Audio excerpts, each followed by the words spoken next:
اور آسمانوں اور زمین کا بھید اللہ ہی کے پاس ہے، اور اللہ کے نزدیک قیامت کا آنا یوں ہے جیسے آنکھ کا جھپکنا، بلکہ اس سے بھی جلتر۔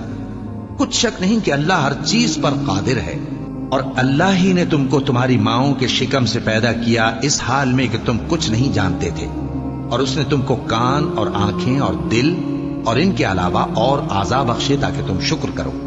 کیا ان لوگوں نے پرندوں کو نہیں دیکھا کہ آسمان کی ہوا میں گھرے ہوئے اڑتے رہتے ہیں؟ ان کو اللہ ہی تھامے رکھتا ہے۔ ایمان والوں کے لیے اس میں بہت سی نشانیاں ہیں۔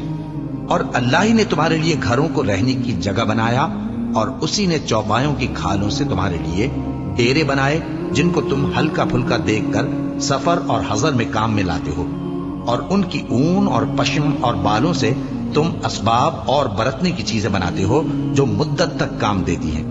اور اللہ ہی نے تمہارے آرام کے لیے اپنی پیدا کی ہوئی چیزوں کے سائے بنائے، اور پہاڑوں میں غار بنائے، اور تمہارے لیے کرتے بنائے جو تم کو گرمی سے بچائیں، اور ایسے کرتے بھی جو تم کو اسلحہ جنگ کے ضرر سے محفوظ رکھیں۔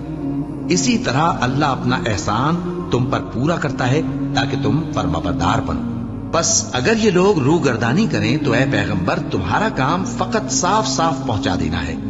یہ اللہ کی نعمتوں سے واقف ہیں، مگر واقف ہو کر ان سے انکار کرتے ہیں، اور یہ اکثر ناشکرے ہیں۔